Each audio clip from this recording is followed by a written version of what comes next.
everyone, it's Sharana from Payorwait, and today I'm going to be reviewing and recapping Love is Blind Season 4, Episode 12. We have made it to the finales. We are at the weddings, y'all. It has been a hell of a ride this season, okay? And I just want to thank y'all for taking time out of your day to take that crazy ride with me. We have finally made it to the final episode where we figure out who is going to stay together, who is going to go their separate ways. But before we get into that recap, y'all, a couple of announcements, okay? Stay tuned, because later today, or maybe tomorrow, depending if I'm still sober, I just want to let y'all know that I'm going to be posting a cast interview. We're going to be talking spoilers. We are going to be asking the questions to the actual cast members of Love is Blind Season 4. So make sure you stay tuned for that, because it's a little juicy, y'all. I'm not going to lie. It's a little juicy. Also, too, we won't be doing a live tomorrow because I will be in Vegas and I will be drunk. But if my mother is watching, I will be drunk on happiness on love, okay? Because I don't drink. All right, that's just my mama watching, all right? But I do want to let you know I will be doing a live after show. As soon as the live reunion airs on Netflix, I'm going to be doing a live, and we're going to talk about all the craziness that we're going to see. And then on Monday, I will have some of my faves back to discuss the finale and the reunion of Love is Blind on Monday at 8 p.m. Eastern Standard Time. All right? So let's go ahead and get into this episode, y'all, because I'm not going to lie. I really thought that Kwame was going to say no. I'm actually kind of shocked that he said yes. Like, you did all this complaining, Kwame, the entire season. I'm suffocated. I can't do nothing for myself. I want to play soccer with my friends. I don't want to move to Seattle. Like, you literally complained the entire season. My mama don't want us to get married. Like, I can't get married without my mama seeing it. So you did this the whole season just to say yes?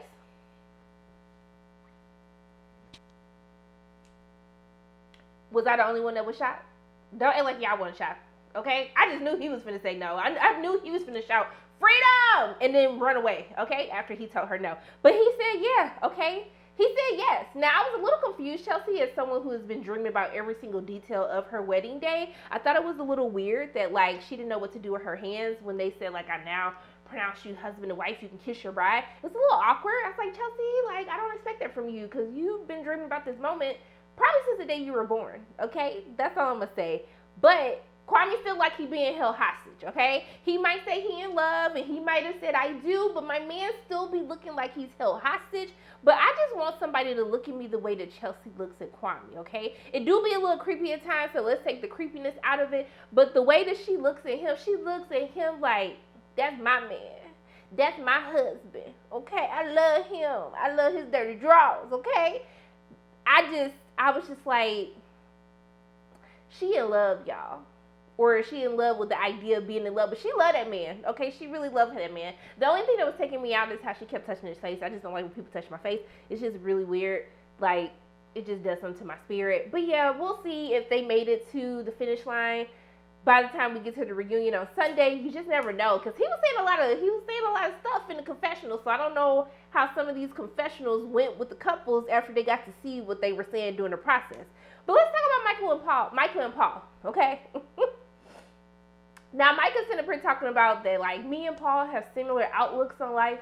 Baby girl, y'all live in two different worlds. What similar outlooks do y'all have? Because y'all are, like, total opposites. So I'm really trying to figure out, outside of y'all being in love with each other because y'all parents remind you of your own parents, like, I don't see it, okay? So when they played the highlight clips of their journey, like their journey to love from the past to where we're at now, did Michael look happy in any of them? At all?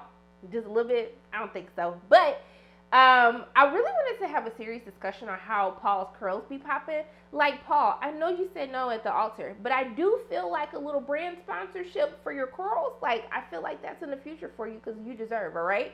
But I will say that Paul saying that he fell in love twice, I was just like, I'm just trying to figure out how Paul said that he fell in love twice, okay? We go from that in the beginning to him talking about, I can't even see Micah being a mother. Why did Paul drag Michael the way that he did at the end? But we gonna get into it. Let me just keep on this journey, okay? So we see that. Well, okay, is it me or did it feel like the two bridesmaids, like how Cristal was kind of looking crazy and stuff? Like, is it me or did it feel like they were actors or like stand-ins or something? Like maybe she didn't have enough friends, like to have a whole bridal party. but they felt like actors to me. I don't know if that's just me, but they felt like actors. It just, something didn't feel right in my spirit, okay? I didn't understand. Also, too, Shelby, like, went a couple of skin colors deeper. Let's just not do that again. But I do feel like her other friend looks like Irina, which will help me understand why her and Irina was so close in the pies. Like, that's kind of starting to make sense to me now. But I will say that Paul got more excited talking about forging his wedding rings than actually, like, talking about why he loves Micah. I don't know if anyone picked that up. That's just me. I do think that Paul and his brother kind of sound alike. It really has nothing to do with the story, but I just wanted to give y'all the things that I was thinking in my head when I was watching it. But I like how all his friends and his family was like, Paul, can you please stop overthinking? As someone who has analytical friends, like, if you have friends who are scientists, who are, like, accountants, who, like, anybody that has, like, a profession that causes them to have to think analytically, like, a lot, oh, honey, my analytical friends be testing my patience, okay? I be like, Lord, do they really need to be my friend? Because the way that they be reaching, okay? Overthinking, giving random examples that have nothing to do with what we're talking about. I know that it has to be taxing to have a friend like Paul, but I was happy that everybody was trying to help Paul get out of his head and just be like, sir, just stop thinking about everything and just feel with your heart. But I guess when he felt with his heart, like his mama told him to do, he said, Micah, I couldn't see myself marrying her 10 years from now, and I couldn't see her having kids, and I just, like, okay. But we see that Micah's mom was like, oh, also too, the camera crew, y'all going to hell for a couple of times this episode. But first, y'all going to hell, like, Micah's mom was being really pessimistic, and she was talking about, like, people date for years and get divorced. And with a camera pan directly to Micah's daddy, I said, I know y'all effing lying. Why do y'all be playing like this? They not seeing heaven, okay? You're not seeing heaven for that. So disrespectful. But also, too, Mama, why are you talking about people, like, dating and they don't get married, or they be in love and they don't be together? I was like, sis, that's not what we're trying to hear on my wedding day. We're trying to hear, like, people fall in love and they get married. Like, what you talking about? But we know that she didn't like Paul in the first place, so I guess I shouldn't even be surprised or shocked at this point, okay? But I did like, Paul's mom is just, like, really nice and supportive. She just seems like a really, really fun to be around. Like, I would like to hang out with Paul's mama because I feel like I would have a good time. Oh yeah, I was still convinced, as we kept going back to Micah and her bridal party, I was still more convinced that the girls were actresses at this point. Also, too, can we talk about how Paul's stepmama can get it? I was like, okay, girl, you had the titty sitting, you had the blue with the blue eyeliner. I said, okay. So, also, too, Shelby, like, no, actually, before I even get on Shelby, Micah started walking down the aisle, and I was like, why are you laughing? My girl was laughing all the way to the aisle. I said, girl, is something funny? Because, like, I don't think I'm going to be laughing on my wedding day. Either I'm going to be boohoo crying or, like, I'm just going to be cheesing. But laughing, I don't feel like I would be doing that. So I was just, like, she sent me the entire time. Also, too, no one fixed Paul's tie. His tie was crooked the whole time. No one told my man, like, hey, here, I'm going to give you my dress socks. Let me wear your hiking socks. Like, it's just little things that I was just like, every time Paul walked, I could see his hiking socks. And I don't know if it's because he called it out, but I could just see it. Like, Paul, it was like a whole different color. Like, what were we thinking? Like, what was you trying to accomplish? Because that wasn't it. So, Micah's laughing down the aisle, okay? Shelby still looked like a hater. I don't know how we still hating at somebody's wedding. I thought we would have let it go, you know, before, but I love how the camera panned to Shelby when Paul started walking down the aisle. I was just like, so y'all just gonna choose violence anytime that you can. It is what it is. But this is what had me, like, crazy, okay? Couple of things. So when Shelby said, like, I wish I was drunker, and then when they asked Micah to give her answer, and Micah's like, actually, Paul, can you go first? I want to hear what you have to say first. When she said that, I said, Beach, Paul, say no. Say no. Why he needs to go first? Why he need to go first? Why? That don't even make no sense. If he got to go first, then say no. Say no. And I was so happy he told her no. I was so happy. Because as soon as she said that, I was like, child, throw the whole day away. Throw the whole day away. Why somebody got to go to first? She was like, I wanted to hear what he said first before, I said anything because I just felt like, no, you just didn't like him. You never liked him, Micah, ever. Since you saw him, you just didn't like him. It was a game to you. Like, just call it what it is. It's probably why she was laughing when she was walking down the aisle, because she's probably, like, talking to herself, like, damn, bitch, I cannot believe I'm about to sit here and have to marry this man. So I was like, then when Michael starts running, like, he's trying to, like, give his little speech on why he not gonna marry her, and then she just walk off and start running and crying. And the Academy Award for the best performance goes to Micah, who tried to play the victim this entire time. Her running down the aisle crying. Shelby and her other friend cheesing. Yes, this is the way that I wanted it to go. Micah, get rid of your friends. All of them, even the actresses, okay? Get rid of your friends.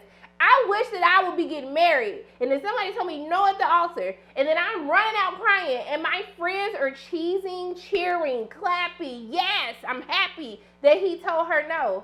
Girl, let them go. I've never seen, like, more haters like that in my entire life. Like, let them go. They are terrible people, terrible friends, just terrible human beings, okay? It just don't even make sense. So, okay. Now, she was like, Micah's like, I never felt safe with him.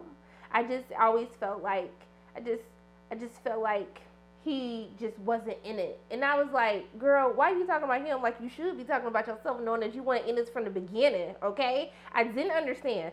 So, it looked like everybody else was trying not to laugh in the audience, except for the parents, because, of course, it's the parents, they're going to be upset. But it looked like everybody else was trying not to laugh. And I don't know if Paul's friends wanted him to marry Micah or whatnot. I would love to, like, be a fly on the wall for that conversation after the cameras went away. But I did like when Paul said he felt like Micah wasn't 100% in it. Like, he felt like she just wasn't there the entire time. And I definitely got that feeling. I've never felt that she really liked him. And I like that he said he felt that the love wasn't reciprocated back for what he was giving to her. And so I like that he said that, because I was kind of like, Paul, do you notice this girl don't like you? But I'm happy that he was actually observant that she wasn't giving what he was giving to her.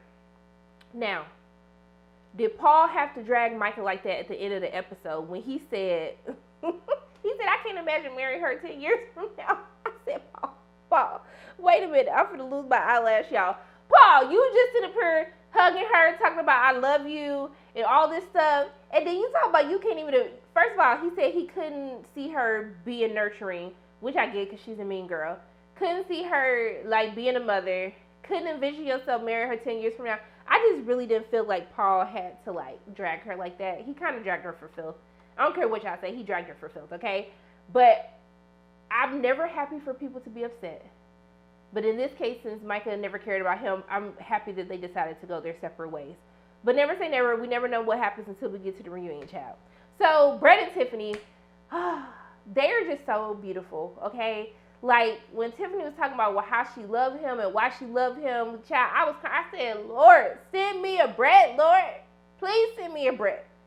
Once again, another moment when production is going to hell. Whoever was in charge of the camera on every single time that they zoomed into Brett's hands this entire episode, and his hands were still, in fact, ashy for the entire wedding. Once again, your friends ain't ish. Cameraman, while you sitting up there zooming in, somebody should have told him, hey, you want some lotion, man? Like, I'm just saying. But when his daddy came in, he can't give his daddy, he's like, you ain't got to get up. And his daddy was like, great, because I'm not. Like, I wasn't getting up. You finna hug me while I'm sitting down. I was like, that is me all dang on day. But I like the conversation between Brett and Tiffany's dad, and how they kind of talked about their upbringing and how they grew up with little, so they want to, like, provide their children with more. I love how he still asks for, permission to marry her.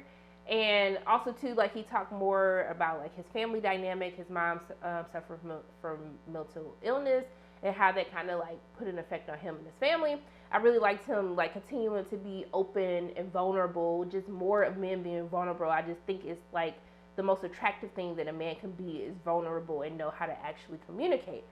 Brett getting upset about his pants being tailored, this did give me pause. I'm not gonna lie, the first time that I watched this episode, it did give me pause. I was kind of like, Brett, you doing all this over some free pants?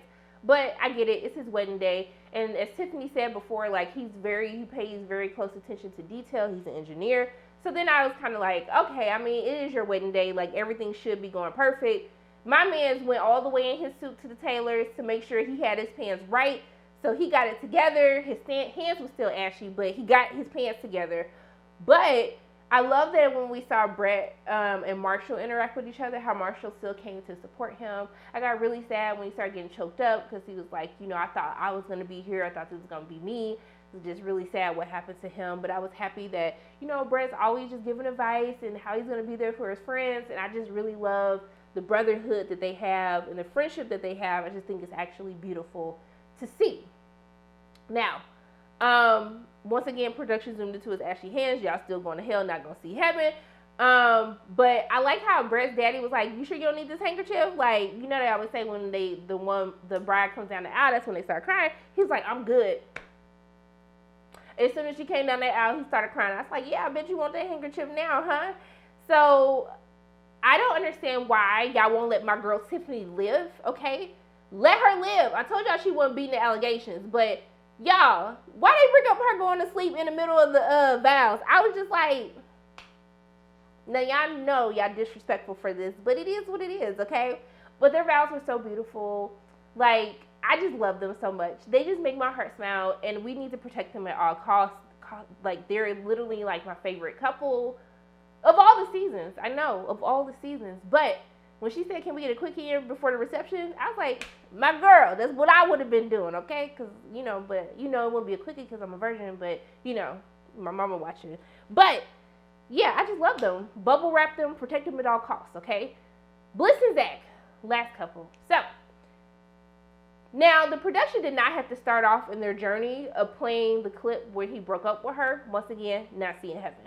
But I thank you to the random friend of Zach's who asked, like, well, why didn't you just choose her first? The question of the hour. The question that all of us has been trying to figure out this entire time.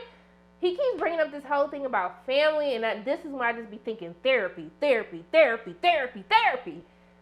But probably not in therapy yet. But he brings up his Romeo and Juliet story for the millionth time, and I just pray that this is the last time we ever have to hear it. Don't want to hear it in a reunion. I'm truly tired. Like, okay, I don't know how you... Then when he told her in the vows, like, I didn't know I loved you until I left. Huh? That didn't make sense to me. But after his Romeo and Juliet story, I don't know why he was telling his friends, like, oh, I like Bliss's dad. Like, you know, he was like, you know, he wasn't here for it, but he was cool. And I'm just like, no, Zach, why you lying? Because that's not how that whole conversation went. But I did get sad when he started talking about how he missed his mom and he wished she was here. That did get me a little choked up as somebody who's lost a parent. You know, that's always like, ooh, let me just stop, okay? But Bliss Daddy definitely didn't miss no chance to talk about how he still don't think that Zach is enough for her as he's about to walk her down the aisle. But when he said, I'm finna shed a tear, and then he was like, actually, no. I said, sir, it is her wedding day. Chill out, okay? Chill out. Now, when they went to give her away, and they say, who gives the bride away? And her mama said, we do. And he said, I do. I said, that's all I needed to know about y'all relationship. But also, too, when he said, I believe in second chances, of course you believe in second chance. Y'all whole relationship is a second chance. I just think that probably wasn't a great choice of words. Was that Bliss that said that, or was that he? I think Bliss said that. And I was just like, Bliss, let it go. So, I do feel like everyone came in with their own vows on the spot. Like, it just felt like it was giving... Production told y'all can't write vows and y'all just needed to come up with stuff up on the spot. I don't know. That's just what I took from it.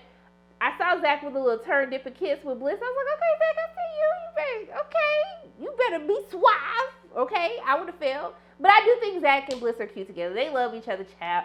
I'm not going to get on these people. They said I do. They want to be together for the rest of their life together. I'm not going to say nothing else about them outside of, I don't want to hear this Romeo and Juliet story no more. I'm tired. I know y'all tired. Because if I'm tired, I know y'all tired. Okay? I'm tired. Now, I wish we could have seen more of their receptions. I love that they gave Bliss and Zach the song that they talked about in the pod for what they wanted their wedding song to be, that they danced to. I thought that was super cute.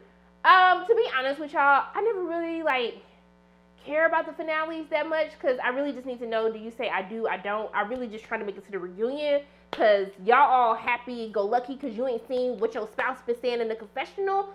So I'm just ready for the chaos to happen on the reunion. Finale episode was fine. Shocked about Kwame. Not shocked about Paul and Micah. More shocked about Paul dragging Micah the way that he did at the end. But hey, who knew that, like, you know, who knew that Paul had a little petty in him, okay? But still, the Academy Award goes to Micah for acting like she cared that Paul said no to her. The tears, the show. Oh, Micah, the greatest actress of them all. But yeah, overall, like, I think things pretty much went the way we thought it was going to go. Knew Bliss and Zach were going to say yes, and Brett and Tiffany, they were going to say yes. Kwame is really the shocker of the day. That's the shocker of the day for me. Somebody go do a wellness check on Kwame. Let's just make sure that he's okay, y'all. But overall for me, like, the wedding episodes, they was fine. It was fine. It was cute. It was whatever. I'm just trying to make it to this reunion, y'all. This live reunion, because I just need all of the tea to see what's going to happen. But if y'all want some tea before we make it to the reunion, make sure you go watch my interview with the entire cast, okay, y'all? Because some of them was showing their behinds. I'm not going to lie to y'all. Don't forget, on Sunday, we're going to do a live after show after the reunion airs. On Monday, we're going to do a reunion and finale talk with some of my other faves. So just make sure you stay tuned. Let me know in the comment section below, what did you think of the weddings? Are you shocked? Like, were you surprised by anything? Let me know in the comment section below. But those are my thoughts on Love is Blind Season 4. Episode 12 is the finale. As always, my name is Sharonda from payorwait. And if you like what you saw today, make sure you hit the like button, hit subscribe, share this video with your friends, and make sure you hit that notification bell. And I love you guys 3000. And until I see you again,